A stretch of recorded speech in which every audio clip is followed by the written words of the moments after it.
There's something really special about keeping dart frogs. Setting up your own slice of jungle for them, watching them living their lives in it, and eventually getting them to breed.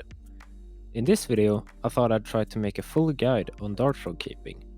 With that said, I'm not the most experienced dart frog keeper out there. A few of the topics I talk about in this video are sometimes disagreed upon, so make sure to do some research in other places as well. If there's anything you disagree about, or feel like I missed, or any questions you didn't get an answer to, feel free to let me know in the comments and I'll make sure to respond.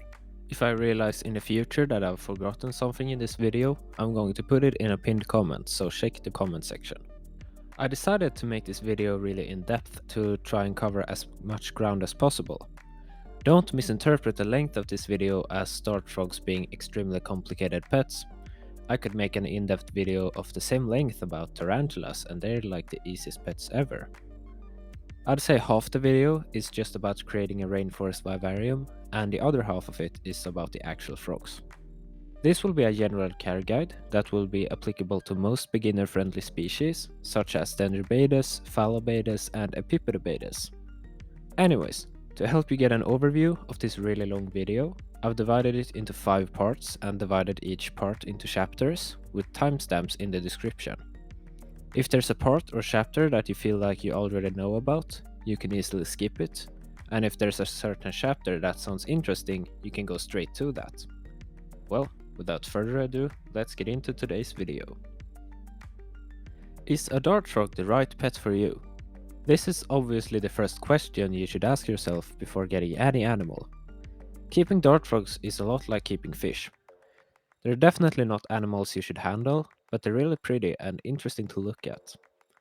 As with almost all reptiles and amphibians, it's also a pretty long time responsibility, since they can live for 10 to 20 years depending on the species. You have to do quite a bit of research beforehand, but trust me, it's not as complicated as it seems at first. Setting up the enclosure can take a bit of time and effort, especially if you want it to look really good, and you might make some beginner mistakes along the way that you have to fix. Dart frogs aren't really the kind of animal that you, as a beginner, should just go and impulse buy at a pet store or reptile expo without an enclosure ready. But with that said, once you get the enclosure going, it's actually fairly low maintenance since their enclosure is an ecosystem. Just in case some of you didn't know, I thought I should mention here that poison dart frogs aren't poisonous in captivity, because they get their poison from the food they eat in the wild. In captivity, when they're usually kept on a diet of fruit flies, they are completely harmless. The vivarium size. There are a bunch of rules of thumbs out there, like 10 gallons per frog, 5 gallons per frog, etc. But I don't really like those rules since it depends on so many factors. Is the enclosure vertical or horizontal? Is the species mainly terrestrial or arboreal? Is the species territorial or can it be kept in groups? And perhaps most importantly, how well is the space used? There's not really a formula applicable for all dart frogs, it's a case-by-case basis. Personally, I would never permanently keep any adult dart frogs in something smaller than around an 18 by 18 by 18 inches or 45 cm cube enclosure, or preferably an 18 by 18 by 24, which is 45 by 45 by 60 centimeters. And bigger is always better. Any frog will appreciate some extra height and floor space if you can provide it. The number of frogs you can fit in said size depends on the species. For bigger, group-tolerant species, I'd say 3 to 4. For smaller group-tolerant species, maybe even 4 to 6. And for frogs such as Dendrobates tinctorius that are best kept in pairs, only a pair or maybe 2 males and a female. You can keep happy frogs in something smaller than an 18-inch cube. Some people use horizontal 10-gallon aquariums for terrestrial species and 12 by 12 by 18, which is 30 by 30 by 45 centimeter exoterras for thumbnail frogs. And I'd say those sizes are acceptable. But I highly recommend giving your frogs plenty of space. It gives you more freedom with escape and planting. It's easier to keep a good climate and a healthy ecosystem in a bigger vivarium, and it makes the frog's behavior a lot more interesting to watch. The vivarium type and ventilation. There are a few different options out there as far as the vivarium type goes. Most people, including me, think that front opening tanks are the nicest looking and easiest to take care of. There are also a lot of people using converted aquariums. I have one myself for my Dendrobates tinctorius series. While it certainly works and if done right can make for a beautiful vivarium, I still prefer having front opening doors, and even though my tinctorius didn't really use the extra height all that much when I kept them in a taller vivarium, a taller enclosure still looks a lot more aesthetically pleasing in my opinion, and it's way easier to plant and hardscape. I've also seen a lot of people convert their frog rooms from old aquariums to front opening tanks, so take that information as you will. You can also use plastic bins. The frogs don't care if it's glass or plastic as long as it has proper ventilation, and I have plastic bins for some of my froglets.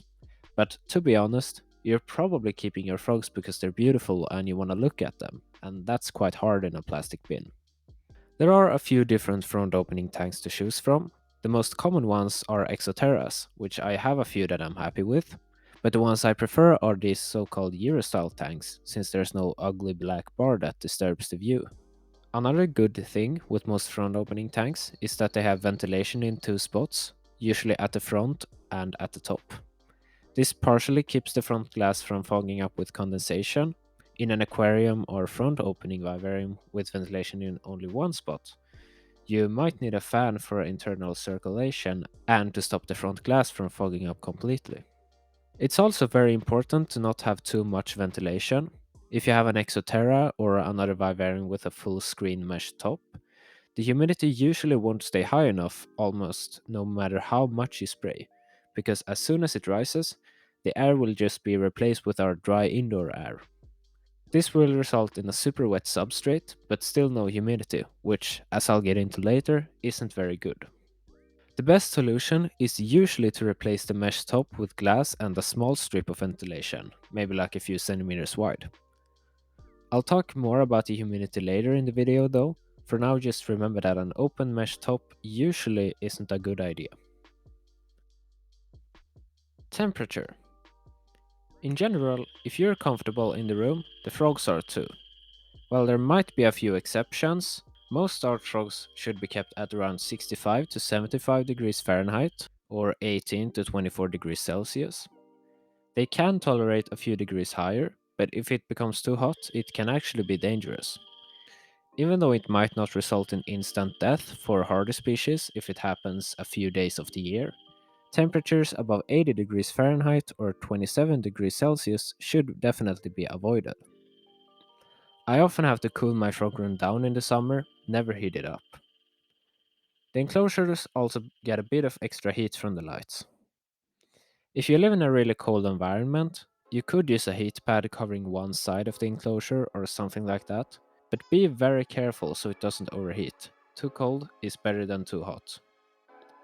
Something important when measuring temperature is to consider microclimates in the enclosure. It's usually not the same temperature and humidity in the shady foliage as it is on the branch below the light. The bigger the enclosure, the safer you are.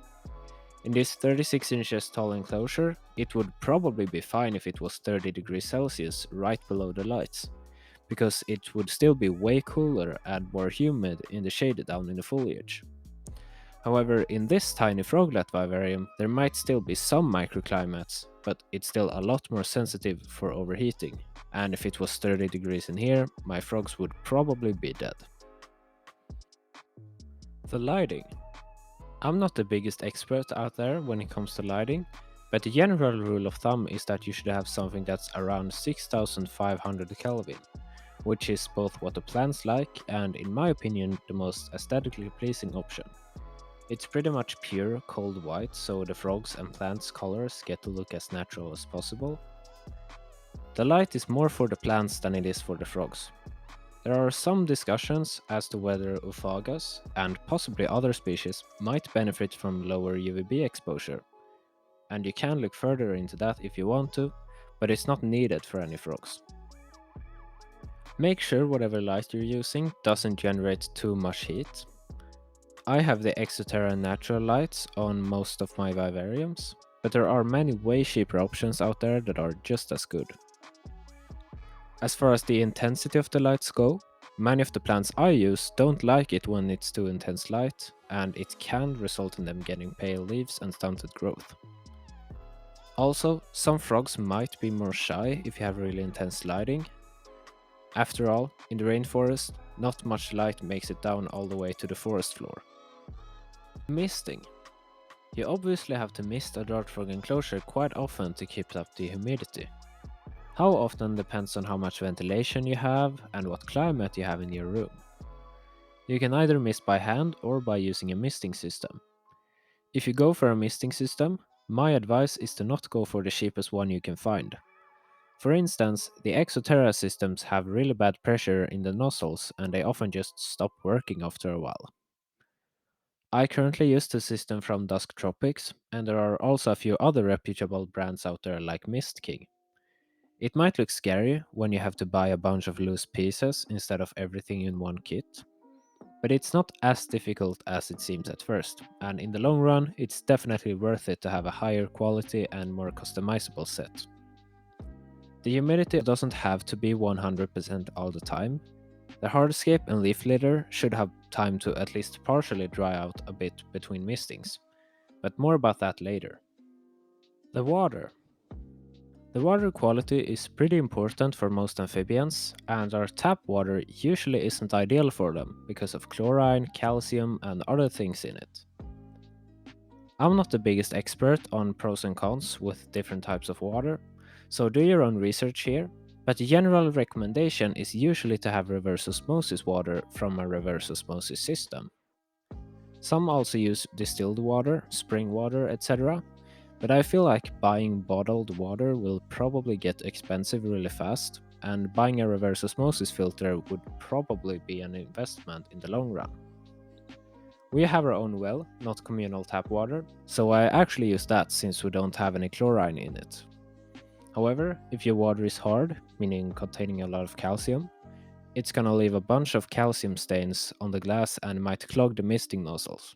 Both the glass and usually even the misting nozzles can be cleaned with citric acid, but it's really annoying after a while, and calcium stains on leaves and background can be harder to get rid of.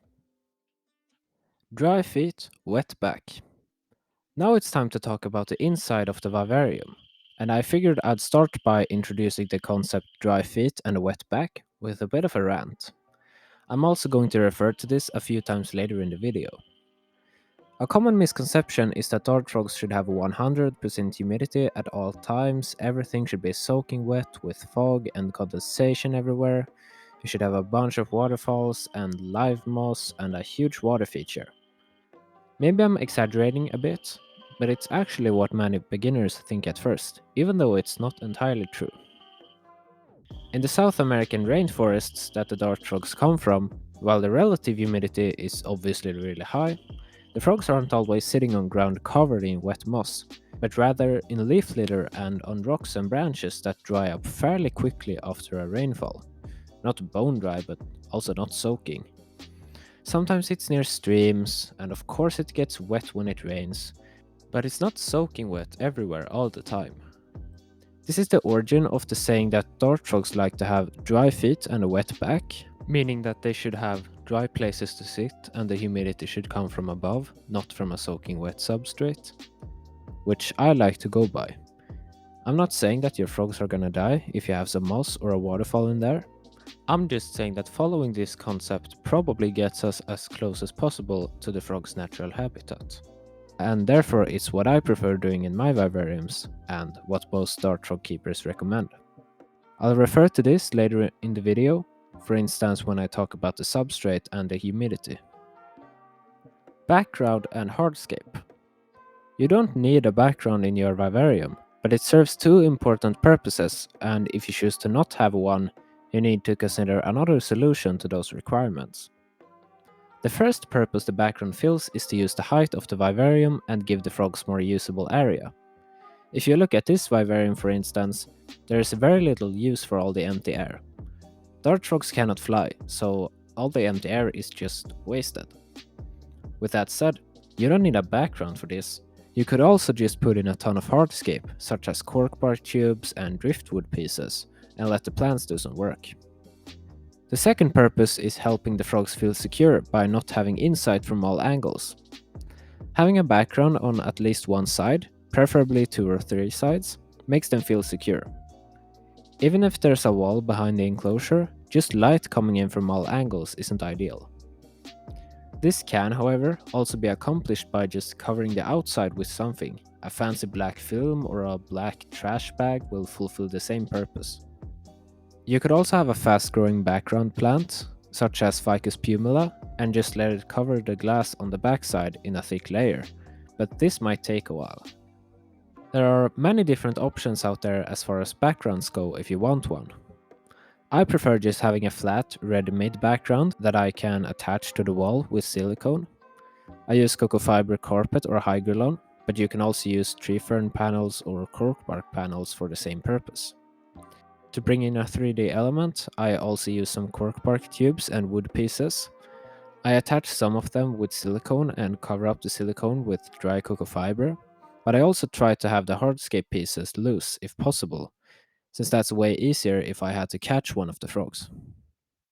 A lot of people also make their own fancier backgrounds with, for instance, expanding foam or styrofoam that they cover in silicone and cocoa fiber or dry lock. There are a bunch of tutorials on YouTube where you can get inspiration. I don't do this because I'm lazy, and there's also a risk that frogs will get stuck behind it if there's any crevices. I think my enclosures are good enough for both the frogs and my eyes without a fancy background, since there are so many plants anyways. Water features. This whole chapter might sound kind of dumb since I don't even have any water features in my vivariums, so take it all with a grain of salt, but I still thought I should mention it since it's something that's often asked about and a bit controversial. A water feature definitely isn't necessary, it rather adds a few risks, and it's way easier and possibly better for the frogs to skip it. If you still want to have one, remember that aside from maybe putting a few tadpoles in there or occasionally dipping their feet, the frogs won't really use it. If you have a huge vivarium with a tiny pond, this isn't really an issue, but if you have a small enclosure and make a water feature that takes up half the bottom, for the frog's sake, your enclosure is all of a sudden half as big, since they won't really use it. It's just a waste of space. Some are against water features because of things that can go wrong, mainly the water saturating the substrate. If it's your first vivarium, I definitely recommend skipping the water feature because there are already enough other things that can go wrong. There are also a lot of people who say dart frogs can't swim. I'm very skeptical about this since I've never seen proof of or even heard about a healthy dart frog drowning in a water feature, and I've seen plenty of footage of dart frogs actually swimming. But some species might be worse swimmers than others. Sick frogs might sometimes go to the water feature and die there, and if a fight ensues, some frogs may even try to drown each other in the water. So do with this information as you will. If you go for a water feature, make sure there are ways for the frogs to get up from the water easily, and make sure there's not too much aggression in the enclosure. Drainage layer. Now it's time for the layers in the bottom of the vivarium. First out is the drainage layer, a layer where excess water can go down and drain from so it doesn't saturate the substrate. There are a few different options out there. I almost always use a layer of clay balls because they're light, an appropriate size, and in my opinion they look quite good. But you can also use pebbles, a sponge filter mat, or a construction of egg crate light diffusers. You're also going to need a way to take the excess water out of the drainage layer.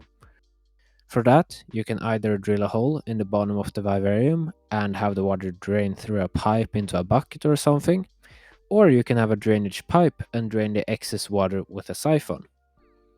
I use drainage pipes and a siphon, and it works for a few enclosures.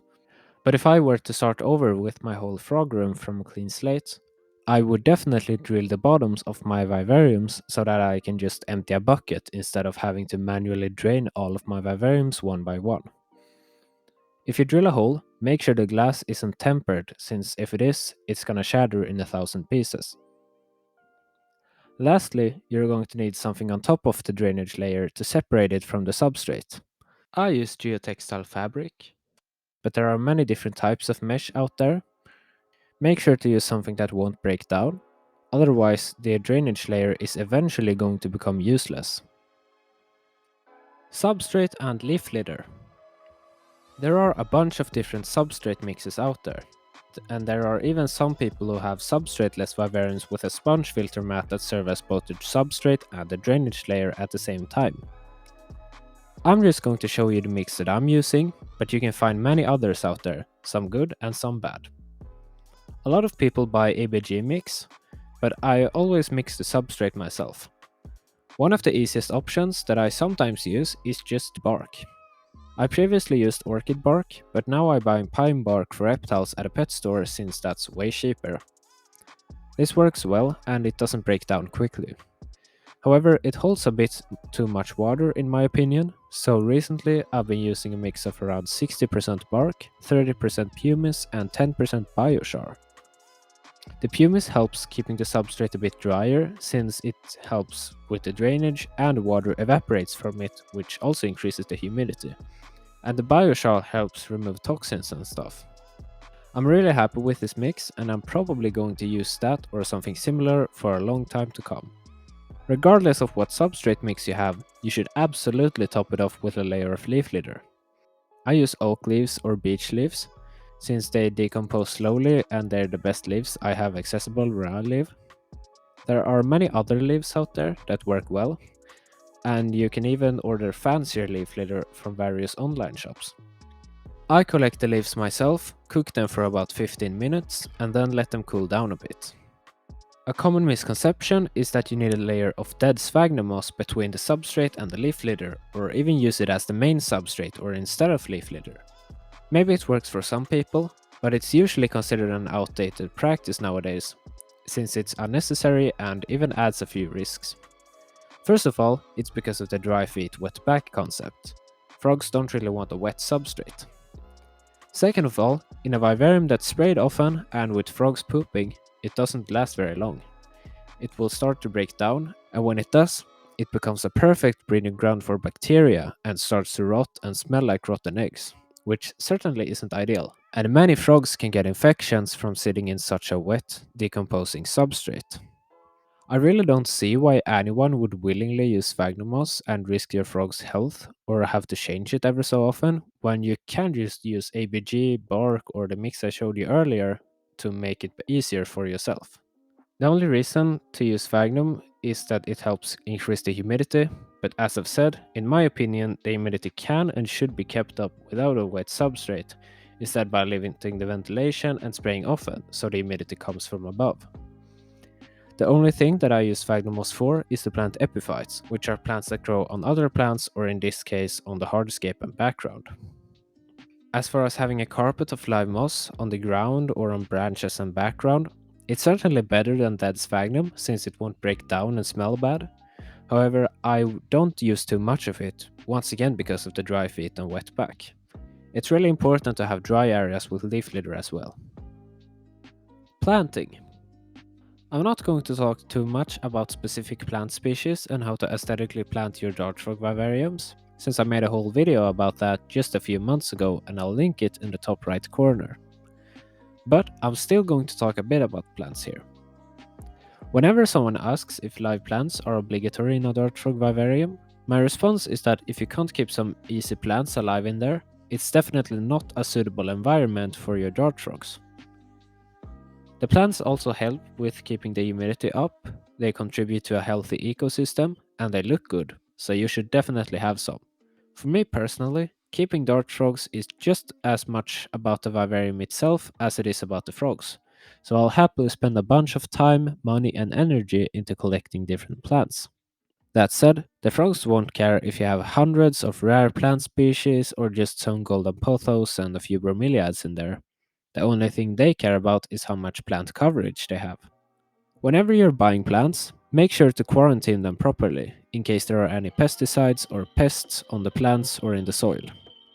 This is a topic for another video, but the easiest way to go if you don't want to bother with quarantine is to buy cuttings from other hobbyists or companies specialized in selling plants for vivariums, since then you will likely not get any pesticides. Many dart frog keepers have such overgrown vivariums that they even throw away cuttings occasionally, so you can probably find a cheap package. You can also get plants from a garden center or a big box store, grow them out on the windowsill for a while, and then take cuttings to avoid bringing any soil or leaves sprayed with pesticides into the vivarium. Once again, if you want to know more about specific plants I recommend and some tips on how to improve the planting of your vivarium, check out the video I mentioned earlier. I'll link it in the top right corner. Before we continue with the video, I just wanted to mention that I put a lot of time into making it, so it would mean a lot to me if you could subscribe to the channel and click on the notification bell. It's completely free and helps me out a lot. You can also share the video with a couple of friends. It goes a long way on YouTube. Anyways, back to the video. Microfauna. Many beginners think that bioactive vivariums sound advanced at first, but it's literally just having live plants and buying some cleanup crew consisting of springtails and tropical isopods to put in the substrate. You can buy them from other froggers or from vivarium related web shops. There are many different isopod types out there to choose from, but some of the big ones can sometimes start chewing on the plants and background, so I prefer the smaller species such as dwarf white isopods and dwarf purple isopods. There are different types of springtails too, but 99% of sellers just sell the standard white Folsomia candida and sell them simply as springtails. Dart frog enclosures kind of become bioactive eventually, whether you like it or not, with a bunch of different organisms finding their way there in time, but I still recommend buying some cleanup crew as a startup. Humidity. As I said earlier, you can maintain the humidity either by misting it by hand or by using a misting system, and you have to make sure you don't have too much ventilation. But regardless of which method you're using, you obviously also have to know what humidity you're aiming for. I actually don't use a hygrometer because the majority of them aren't trustworthy at all in such a humid environment. So instead, I go by my gut feeling and look at condensation on the glass and water on the hardscape. If the substrate stays wet, but the hardscape and glass dries up quickly, you probably have too much ventilation and too low humidity because of it. It might be a good idea to use a hygrometer for a while at first to get a sense for it, and make sure to get one that's trustworthy. I don't aim for constant 100% humidity. If I'd guess, it stays around 70 to 90% most of the time. It's a good thing if it fluctuates a bit, and I make sure that at least some of the leaf litter will partially dry out between each misting. Not get bone dry, but not be soaking wet either. Some species might need a drier period to be triggered to breed, such as my Dendrobates leucomelas Guyana banded. But that's not obligatory, and it's probably a topic for the next video, which will be about breeding. Cycling. It's often recommended to wait for a while after setting up your enclosure before you get your frogs. It's to let the plants grow in, let the cleanup crew establish, let the humidity stabilize, and notice errors.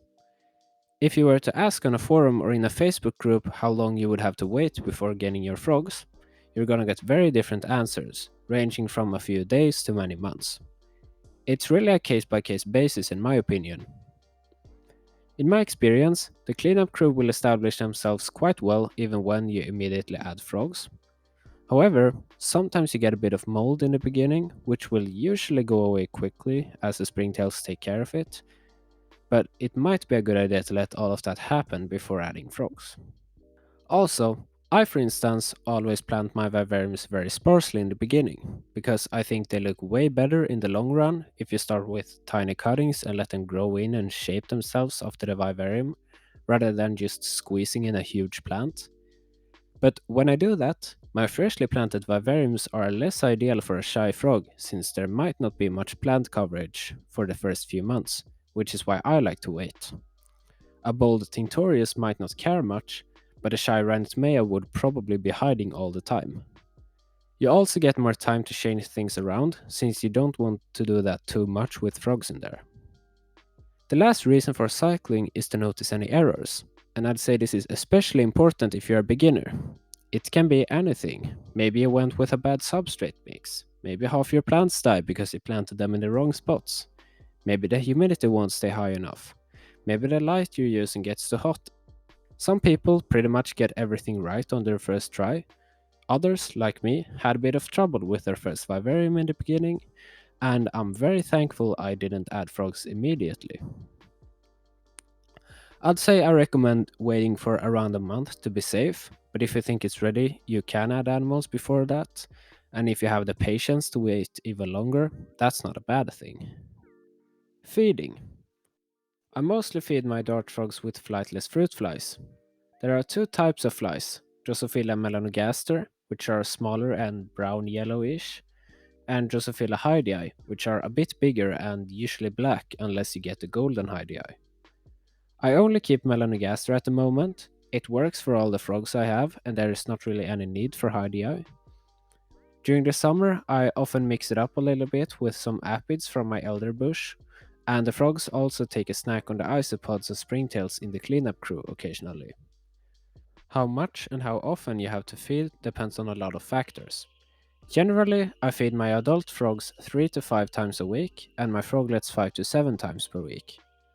A general rule of thumb is to feed so many flies that there are a few of them left in the enclosure until next feeding, but you honestly have to experiment a little bit with how much and how often you need to feed to keep your frogs at a good weight but not obese. You'll figure it out pretty quickly. Most adult, hardy frogs can definitely be fine without food for a week or so if you go on vacation or something, as long as you feed them with plenty of flies before and you have a healthy cleanup crew in there for them to eat from. Though I wouldn't leave froglets, sick frogs, or small, more fragile species without food for that long. I recommend culturing your fruit flies yourself. If you have a good recipe, it doesn't take that long. I'll put my recipe on the screen, but the main ingredient is a type of baby food that I don't think is available outside of Sweden. Culturing fruit flies might be a topic for another time though. Unless you have a pet store or another dart frog keeper really close to you, I also recommend starting your fruit fly cultures a few weeks before getting frogs if you're culturing them yourself, just in case some of your first cultures fail. Supplements. Something really important when feeding your frogs is to powder your fruit flies in a good vitamin supplement to avoid deficiencies. In the wild, their prey will contain more nutrients than our fruit flies.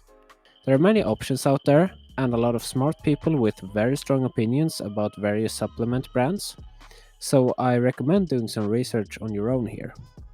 Most consider Repashy Calcium Plus to be the best all-in-one supplement, which should be used every feeding.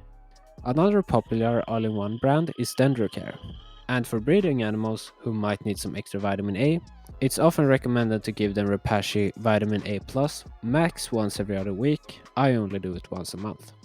On normal feedings, I either do Repashy Calcium Plus or Dendrocare, and as I said, once a month I give my breeding animals Repashy Vitamin A Plus. It's also important to store your supplements in the fridge and replace them every 6 months. Maintenance. Now it's time for the maintenance of the vivarium. Other than feeding, if you have an automated misting system and lights that are on a timer, there's very little care aside from keeping the tank looking good. I wipe the glass with citric acid and water if there's calcium stains or algae on them, and I trim the plants whenever I think they've grown too much. Neither of those things are necessary for the frogs. They love an overgrown vivarium and they don't mind the glass being covered in algae, but I mind it. Other than that, whenever the leaf litter breaks down, you have to add more. That's usually 2 to 3 times a year, depending on what leaves you're using and how wet it is. If you don't have a drilled bottom, you'll probably have to drain the vivarium with a siphon whenever the water fills up in the drainage layer and gets close to the substrate layer. Once the vivarium has been running for many years, you might have to change the substrate when it starts breaking down, get muddy and smell bad, but with good drainage and a good substrate mix, that will take a long time. Scientific names, localities, and numbers. When you're buying dart frogs, they'll usually be referred to by their scientific names, a name in two parts containing a genus name and a species name. They might sound complicated and hard to learn at first, but I highly recommend using them instead of the common names to avoid confusion. Anyways, after the scientific name, there are sometimes some additional words, which are often the name of a place or an adjective in English. These mean that the frogs are from a certain population of the species. I'll put some examples on the screen right now. All of these are different populations of Dendrobates tinctorius, and all of these are different populations of Dendrobates auratus. Unlike, for instance, leopard geckos or ball pythons, the majority of these aren't morphs line-bred by humans, but rather naturally occurring varieties from different locales in the wild. Two frogs of the same species can look completely different in different countries, or even if they're just a few kilometers apart or separated by a river or something. You can refer to them as localities or locales of the same species. The one single thing that 99% of the dart frog community can agree on is that these naturally occurring localities should not be bred with one another, since we want to keep the bloodlines pure. If we start mixing, it's eventually going to be hard to keep track of what we have. Nature has already provided us with plenty of beautiful frogs, no need to start crossing them. Sometimes, when you're buying frogs online, you'll see a few numbers after the species name. The first number is the number of males, the second number is the number of females, and the third number is the number of unsexed frogs, so usually juveniles. Meaning that in this example, it would be 1 male, 2 females, and 5 unsexed frogs. Beginner frogs. Now that your vivarium is done, you have a bunch of different frogs to choose from. I'll talk about a few species that I can highly recommend for a beginner, but it's really important that you choose a frog you like, since you'll be taking care of it for the next 10 to 20 years. Don't pick a frog you're not a fan of as some kind of step in model, just because someone says it's the best beginner frog. It's better to do some extra research and get the frog you really want, as long as it's not something crazy rare, expensive, or really hard to care for.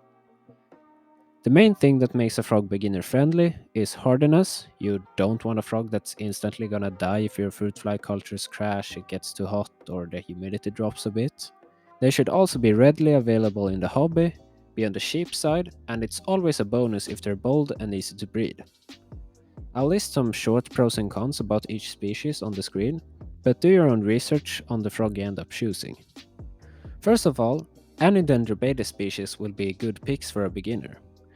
There's the huge and extremely bold Dendrobates tinctorius, a really awesome frog with a lot of locales of different colors to choose from. The only downside to them is that they're best kept in pairs as adults, more on that in a second. There's also Dendrobates leucomelas and Dendrobates auratus, two real classics in the dart frog hobby. The leucomelas are usually bold and have a pretty loud, but in my opinion also very pleasant call. They are actually the ones who've been calling in the background for this whole video. The auratus can sometimes be a bit shy, though it varies a lot, and their call isn't as loud. I can also highly recommend any Phyllobates species to a beginner. There are the really bold Phyllobates terribilis and Phyllobates bicolor, and there's also Phyllobates vittatus and Aurotainia that can sometimes be a bit more shy. My vittatus are really bold, but that's not always the case. There's also Phyllobates lugubris, but they're not very common. Note that at least terribilis and bicolor are apparently a bit extra sensitive to infections if they're kept on a too wet substrate with decaying materials. So it's really important to also have a lot of leaf litter in their enclosure and to not fall behind with adding new leaf litter once the old starts decaying. Next, we have the cheapest and, in my opinion, probably the easiest and hardiest dart frog species out there, the guppies of the dart frog hobby, Epipedobates anthonii. Even though their colors aren't that crazy, they're really lovely frogs. Their call is extremely loud, and they're the only frogs that I have that occasionally even call a little bit at night. Convenient, they just started calling now, for the first time today. These frogs will breed all the time. I swear to god, you could keep these guys in a bunker with food and water and they would still lay clutch after clutch, and I'm only like half joking. As honorable mentions, I also want to include Ranitmea amazonica and Variabilis. These frogs are, just like most of the other frogs here, bold, easy to breed, and can be kept in groups.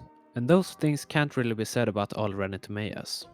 These are obviously a bit more sensitive than the other frogs I've mentioned because of their size, But they're hardier than some other Ranitomeas, and as long as you stay on top of things with your fruit fly cultures and make sure the climate is stable, they're also really good beginner frogs.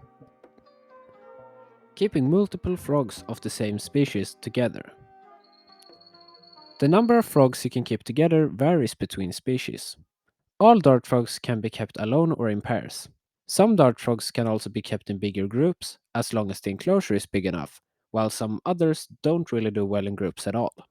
Some good group frogs include Dendrobates leucomelas, Dendrobates auradus, all Phyllobates species, all Epipodobates species, and some Ranitomea species, for instance Amazonica and Variobolis.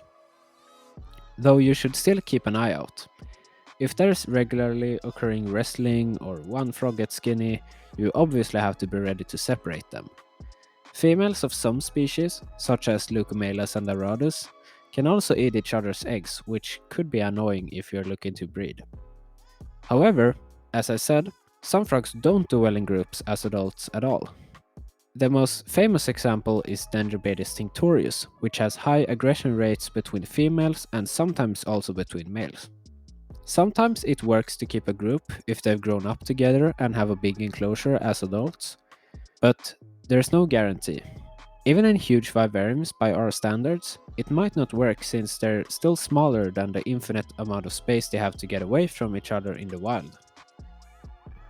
If you can't find any sexed Dendrobates tinctorius, it's common to buy maybe 3 to 5 juveniles, raise them up until they're adults, separate them into pairs, and sell or swap the rest. As I said, Dendrobates tinctorius is the most famous example of this. However, I think the same thing goes for Ranitomea imitator and Ophagopomilio and possibly some other species, but don't quote me on it since I've never kept any of those. It's not always the females that are most aggressive, like with tinks. I think it's the males in Pomilio, but again, don't quote me on it. Feel free to leave a comment if you've kept either of these two, or another dart frog that doesn't do well in groups. Mixing different dart frog species. Mixing dart frogs is a very controversial topic. In the Swedish hobby, and probably in some other places in Europe as well, it's generally accepted to mix different species if you choose species that can't hybridize and aren't territorial. While in the American hobby, it seems like many consider it a mortal sin, and there are Facebook groups that have it as a banned topic since it always gets heated whenever it's brought up. Anyways, the simple answer is that the best and easiest way to do things that will be safest for your frogs is to not mix different kinds of dart frogs, whether it's different species or different localities of the same species. This is because of the risk for hybrids and crossbreeds, territorial behavior, bullying, stress, and competition for food. All of these things are possible to get around though by following the following criteria. They must be from different genres to avoid hybrids, so for instance don't mix two Dendrobates species, but maybe a Dendrobates and a Ranitomea species could work. They must be group friendly, non territorial species, so basically avoid or be careful with Tinctorius, Imitator, and Pomilio, etc. Both species must have plenty of room. As far as the vivarium size goes, think 1 plus 1 equals 4. In the wild, they have an infinite amount of room to get away from each other. Both species must be able to get enough food. Make sure none of the species could see the other as food. Maybe a Phyllobates terribilis could try to eat a Ranitomea. The best combinations are usually a terrestrial frog, such as a Dendrobates, Phyllobates, or Epipodobates, with an arboreal frog, such as a Ranitomea. And finally, you must keep an eye on them and be ready to separate them if there's any issues, such as wrestling, bullying, obvious stress, or a certain frog getting skinny. Once again, I don't recommend mixing unless you have a huge vivarium and some experience. There are a lot of people who would never recommend mixing, they have good reasons to, and I absolutely respect it. A much safer mix than different dart frog species together is dart frogs and mourning geckos. As long as the enclosure is big enough, there's not much of a risk, as long as the frogs in question aren't terribilis or bicolors, since they might hurt the geckos, or thumbnail frogs, since they might get hurt by the geckos. Where to buy your frog? Make sure you buy your dart frog from a good seller. All of my frogs are from private breeders that I get in contact with through the Swedish Dendrobotid Society and their forum. If you happen to be from Sweden, that's my best tip. But if you're not, there might be some similar association near you, or at least a local Facebook group or something. Facebook has banned the sale of live animals on their platform, but you can probably find contacts there. There are some good, trustworthy pet stores and other companies too, but there are also a bunch of them that aren't, with frogs that are way too young to sell, crosses, hybrids, and in general unhealthy frogs kept under the wrong conditions. Just because someone has a lot of animals, it doesn't mean they know what they're doing. When you buy the young, tiny, skinny, unhealthy frogs that you can find in Petco's and PetSmarts or whatever the equivalent in your country is, it might seem like you're saving them, but all it's really doing is supporting their business so they can buy more dart frogs. Now there's only one topic left to discuss: CITES. The final thing I want to mention is that all dart frogs are listed in Appendix 2 in CITES. Here in Sweden, and probably the rest of the EU, that means you need a breeder certificate from the breeder where it's proven that they have a legal background, and there are some regulations if you want to import or export them. I don't know exactly what's required in other parts of the world, feel free to write that in the comments, but I'm just telling you to do your research on this based on your location. So, that's it for my in-depth poison dart frog care guide. If I realize in the future that there's anything I've forgotten, I'll make sure to put it in a pinned comment. But I recommend that you do some research in other places too.